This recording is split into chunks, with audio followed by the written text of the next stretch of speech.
Dr. Lisa worked alone in the big white building that night. The clock showed to 30 a.m., and everyone else had gone home hours ago. She liked working late because it was quiet, and she could focus better on her research about alien languages. For 3 years, she had been studying radio signals from space, trying to find patterns that might mean something. The coffee in her cup had gone cold, but she didn't notice. Her eyes were fixed on the computer screen, watching green lines dance across it. These weren't just random signals anymore. Over the past few weeks, something had changed. The patterns were getting stronger, more organized, like someone was trying to talk. Then the lights went out. Lisa felt her heart jump. The emergency power kicked in a few seconds later, filling the room with a red glow. She grabbed her phone to call security, but stopped when she saw something outside the window. A soft blue light was moving across the desert, getting bigger and brighter. "What in the world?" she whispered. The light touched down about half a mile from the building. Lisa watched as it slowly faded, leaving behind a dark shape that definitely wasn't there before. Her hand shook as she picked up the phone again, but something made her stop. This was the moment she had been waiting for her whole life. She grabbed her research tablet and headed for the door. The hallway was empty and dark, with only the red emergency light showing the way. Her footsteps echoed as she walked toward the exit. Part of her brain was screaming that this was crazy, but the bigger part was too excited to listen. The desert air was cold against her face as she stepped. Outside, the sand crunched under her shoes as she walked toward the strange shape. As she got closer, she could see it was some kind of vehicle, but unlike anything humans had ever built. It was smooth and curved, with no sharp edges anywhere. The metal looked like it was alive, changing color in the moonlight. A door opened with a soft hissing sound. Lisa stopped walking. Her heart was beating so fast she could hear it. Then she saw her, a woman stepping out of the craft, but not quite human. She was tall and graceful, with skin that seemed to shimmer like oil on water. Her eyes were larger than human eyes, and they reflected the starlight like mirrors. The alien woman looked around, then fixed her gaze on Lisa. For a moment, neither of them moved. Then the woman raised her hand in what might have been a greeting. "Hello," Lisa called out, her voice cracking a little.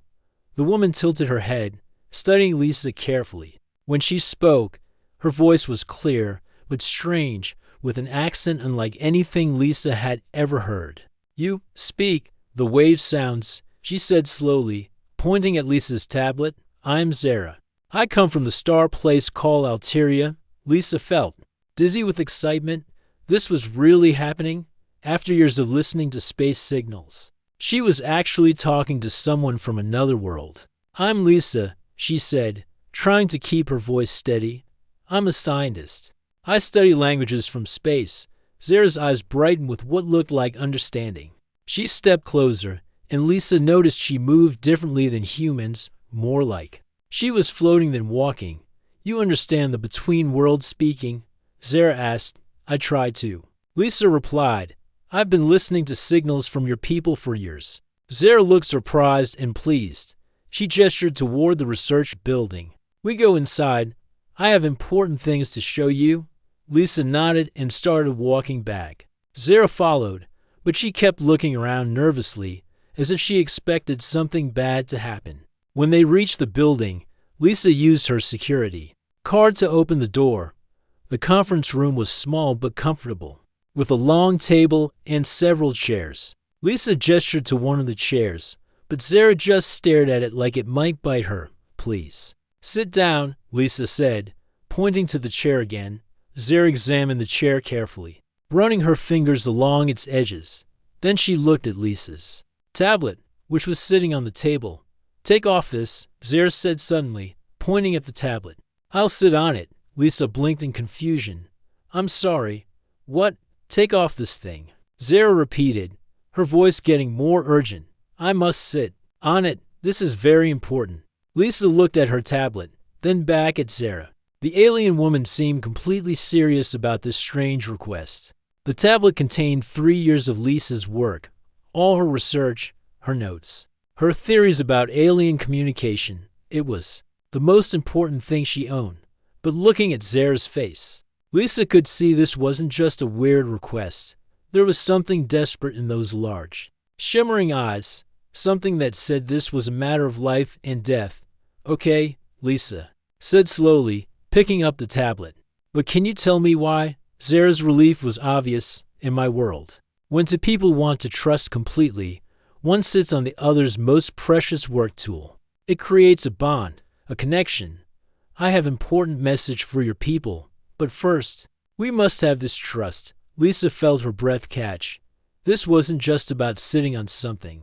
This was about two different worlds trying to understand each other. And somehow, she was right in the middle of it. She set the tablet on the chair and stepped back. Zara nodded gratefully and moved toward it as she prepared to sit down. Lisa couldn't help wondering what kind of message was so important that an alien would travel across the galaxy to deliver it, whatever it was. She had the feeling that nothing would ever be the same again.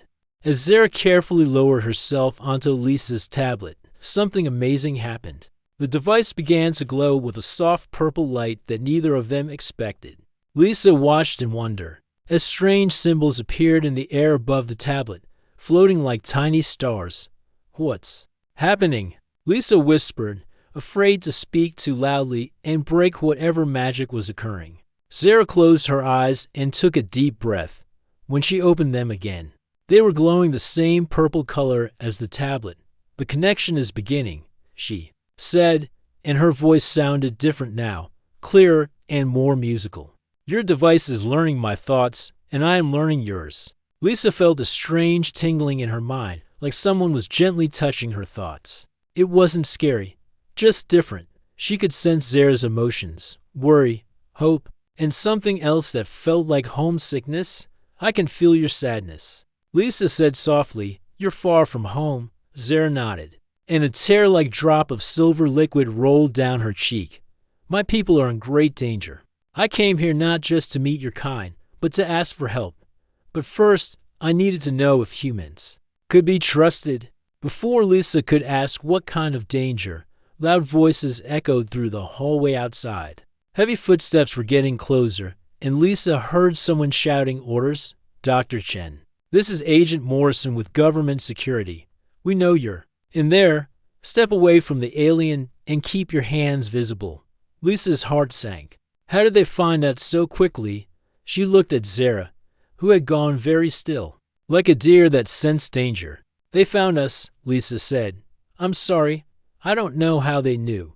Zara stood up carefully, the purple glow fading from the tablet. "Your government watches everything," she said sadly. "We expected this might happen." The door burst open, and 5 men in dark suits rushed in, followed by a tall man with gray hair and cold eyes. Agent Morrison looked exactly like what Lisa imagined a government agent would look like: serious, unfriendly, and suspicious of everything. "Step away from the alien, Dr. Chen," Morrison ordered, pointing at Lisa. "You're in serious trouble for not reporting this contact immediately." "Her name is Zara," Lisa said, staying right where she was, "and she came here peacefully." Morrison ignored her and focused on Zara, who stood perfectly still but ready to move quickly if needed. "What's your purpose here? Are there more of your kind coming?" Zara looked at Morrison for a long moment before answering. "I came to speak with the one who understands languages between worlds," she said, nodding toward Lisa. "She has the knowledge to help both our peoples." "Both our peoples?" Morrison stepped closer, his voice getting sharper. "What does that mean? Are you planning some kind of invasion?" Lisa could see this was going all wrong. Morrison was treating this like a military situation instead of the incredible opportunity it really was. "Agent Morrison, please, she's trying to communicate something important. If you'll just listen." "Dr. Chen, you're no longer part of this conversation." Morrison cut her off. "This is now a matter of national security." Zara suddenly moved toward Lisa's desk, where her computer and other research equipment sat. "I must complete the connection," she said urgently. "The message is not finished." 2 agents grabbed her arms, but Zara looked directly at Lisa. "Take off this," she said, pointing at Lisa's computer with her chin since her hands were held. I must sit on it too. The pattern needs more pieces. Morrison laughed harshly. You're not touching anything else. We're taking you into custody for questioning. But Lisa was beginning to understand.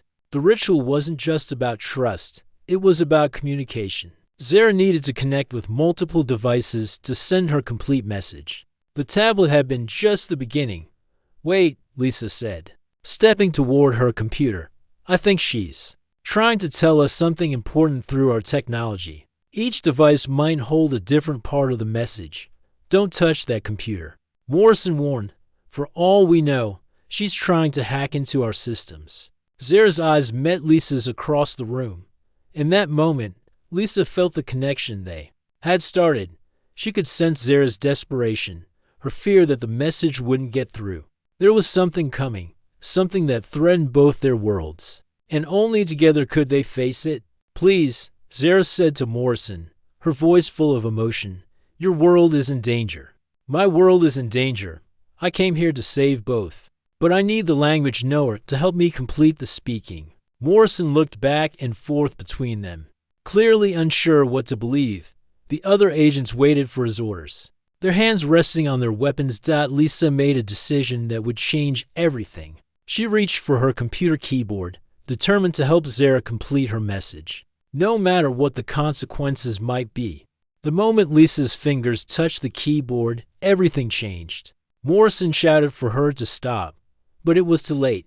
The computer screen exploded with colors and symbols that no human had ever seen before. Zara broke free from the agents, holding her, and rushed toward the computer.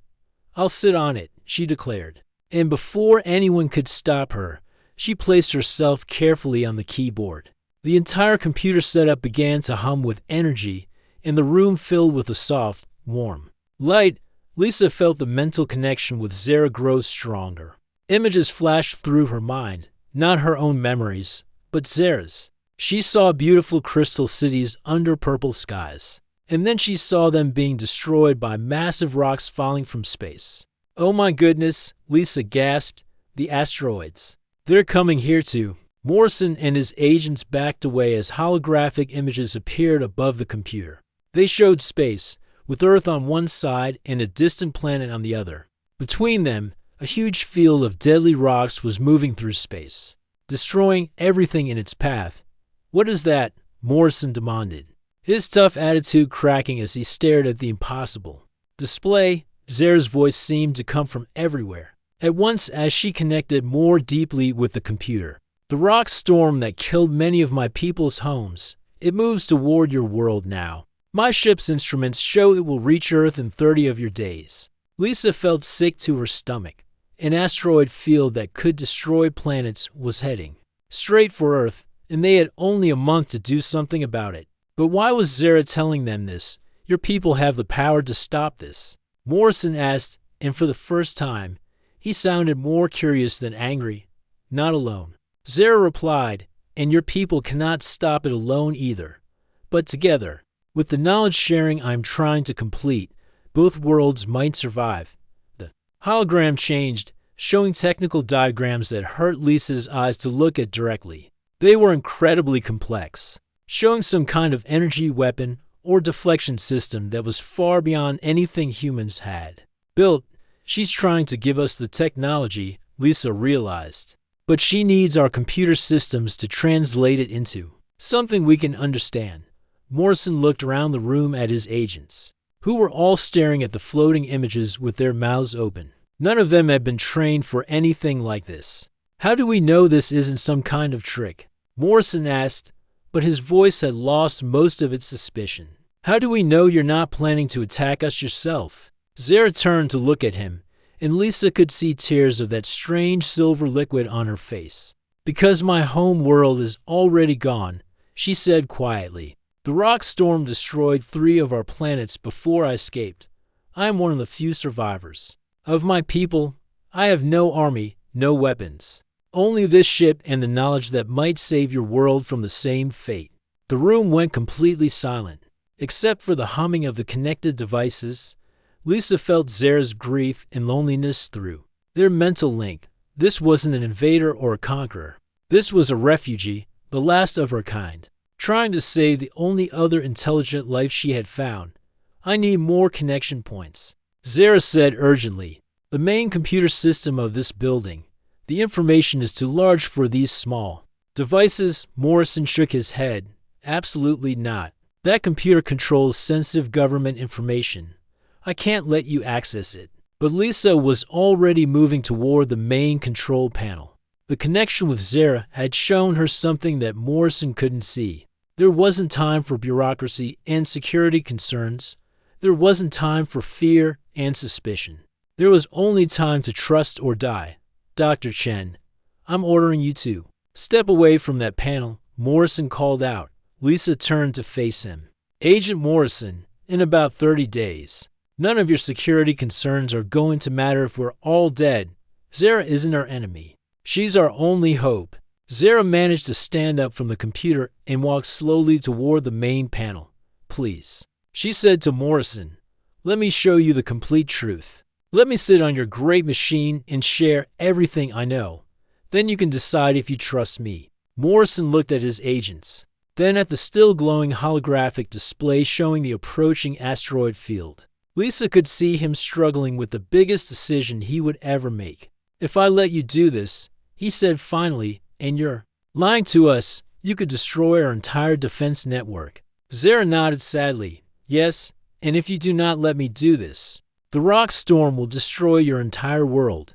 Lisa held her breath. Everything depended on what Morrison decided in the next few seconds. The fate of Earth itself might hang on whether one suspicious government agent could learn to trust a desperate alien refugee. Morrison slowly reached for his security card.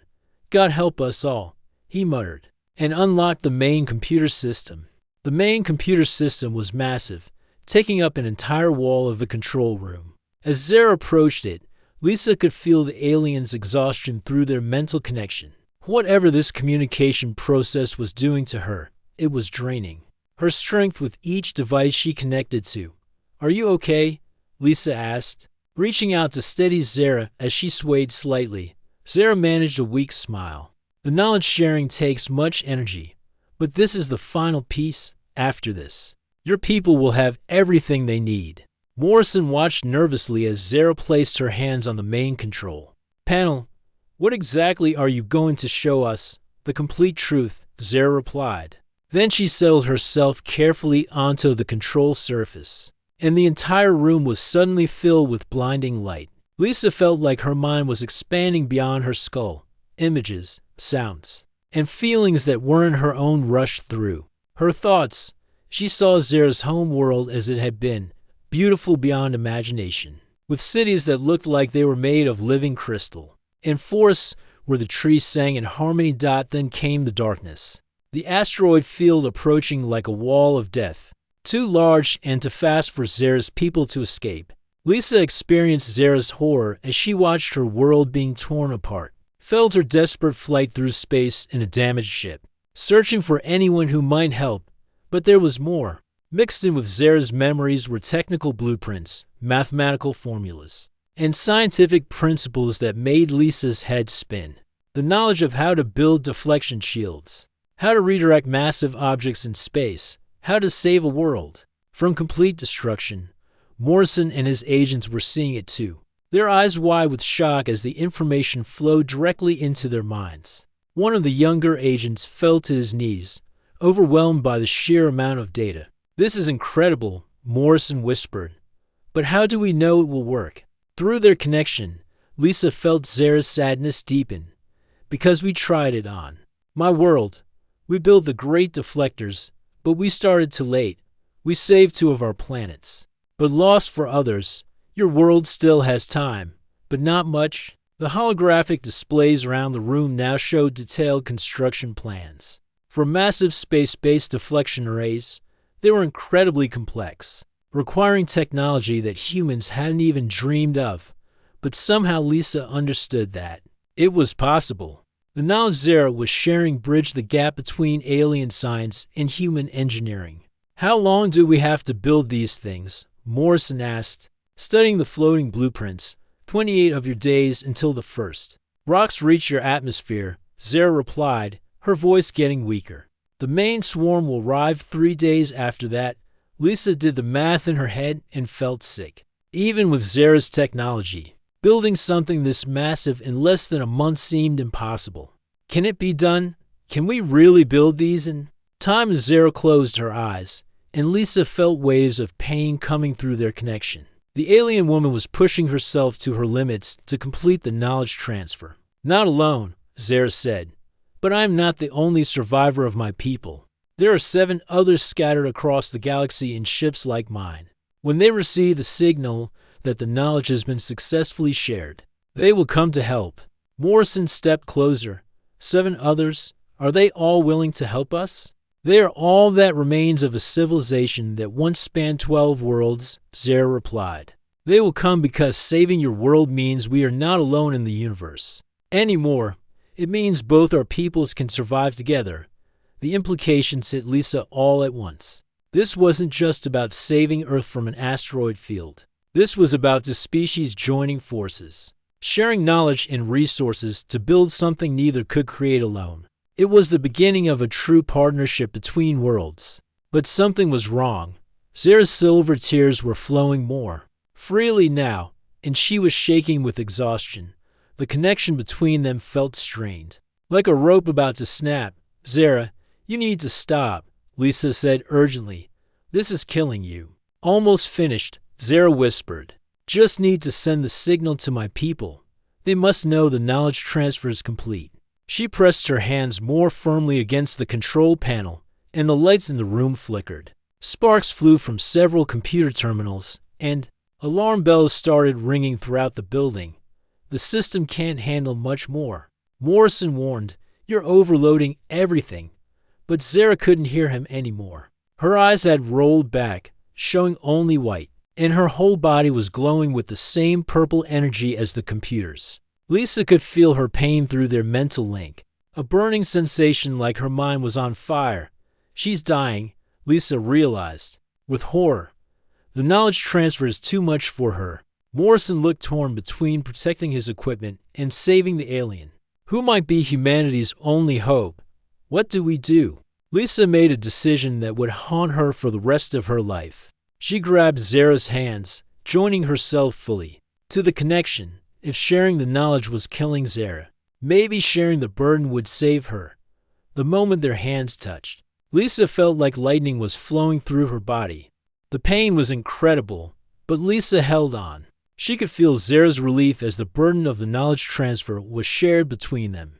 Together, they pushed the final pieces of information into Earth's computer network, sending the complete blueprint for planetary defense to every major research facility and space agency around the world. Signal sent, Zara whispered, her voice barely audible. My people know the knowledge is safe. They are coming. The purple glow faded, and both women collapsed to the floor. Morrison rushed to help them, his security concerns forgotten in the face of what they had just accomplished. Are they okay? One of the agents asked. Lisa felt like her brain had been rewired, but she was alive. Zara was breathing, her strange silver blood slowly returning to normal color. The mental connection between them was still there, but gentler now, like a warm hand on her shoulder. We did it, Lisa said, helping Zara. Sit up. The information is out there. Morrison was staring at his computer screens in amazement. It's everywhere. Every space agency, every government research lab, every university with an astronomy program. They all have the plans now. Over the next few hours, Lisa watched as the world changed. Phone calls poured in from scientists, engineers, and world leaders who had seen the plans appear mysteriously on their systems. At first, many thought it was some kind of elaborate hoax, but the mathematical precision and technological detail were too perfect to be fake. Dr. Reynolds from NASA was the first to arrive, followed by teams from Russia, China, Europe, and Japan. Within 12 hours, Lisa's quiet research facility had become the center of the most important project in human history. The technology is incredible, Dr. Reynolds told Morrison. It's like nothing we've ever seen, but it builds on principles we already understand. We can do this, Zara, recovered enough to walk but still weak, worked tirelessly with the human scientists. The language barrier that had seemed so important at first became meaningless as they shared mathematics and engineering concepts that crossed all cultural boundaries. The deflection arrays must be positioned here, here, and here, Zara explained, pointing to locations in space around Earth. 3 points of the triangle to catch the asteroid field and redirect it safely away from your world. How long to build them? Asked Dr. Kim, the chief engineer from South Korea's space program. Normally, many years, Zara replied, but with the help of my people and their ships, perhaps 20 days. Lisa watched in wonder as the project took shape. Factories around the world began producing components based on Zara's designs. Space agencies that had been rivals for decades suddenly became partners, sharing resources and expertise in ways that had never happened before. On the 5th day, Zara's people arrived. Lisa was outside when the 7 ships appeared in the sky, each one different but all beautiful in their own way. They landed in the desert near the research facility, and Zara's reunion with her fellow survivors was both joyful and heartbreaking. They were all that remained of a once great civilization, but they were together again. The Altairian survivors brought with them technology and knowledge that made the deflection project possible. Working side by side with human engineers, they began construction of the 3 massive arrays in space. It was the greatest cooperative effort in the history of either species. Lisa found herself serving as the main translator and cultural bridge between the 2 peoples. Her mental connection with Zara had given her an intuitive understanding of Altairian thinking, while her scientific background helped the aliens understand human methods and limitations. Your people are remarkable, Zara told her one evening. As they watched the construction through telescopes, they learn so quickly, and they work together when the need is great. So do yours, Lisa replied. You could have just warned us and left instead. You're risking your lives to help save our world. Zara smiled, and Lisa was struck by how human the expression looked on her alien features. We are no longer 2 separate peoples. We are partners now. Your survival is our survival. The asteroid field arrived exactly when Zara's calculations had predicted. Lisa watched from the command center as the 3 deflection arrays powered up, sending beams of energy unlike anything humanity had ever created. 4 hours. The fate of Earth hung in the balance as millions of rocks and debris were slowly pushed away from their collision course. When the last of the asteroids had been safely redirected, the command center erupted in celebration. Humans and Altairians hugged each other, tears of joy flowing freely from both species. We did it, Morrison said, shaking his head in amazement. We actually did it. But Lisa knew this was just the beginning. The partnership between Earth and the Altairian survivors led to advances in science, technology, and culture that neither species could have achieved alone. Space travel became routine. New worlds were discovered and settled, and the 2 peoples grew closer with each passing year. Years later, Lisa served as Earth's first ambassador to the new joint colonies established throughout the galaxy. She often thought back to that night when Zara first asked her to take off this, I'll sit on it. Such a simple request had led to the greatest adventure in human history, and sometimes, in quiet moments, she could still feel that warm mental connection with Zara, reminding her that understanding between different peoples was always possible, even when they came from different worlds.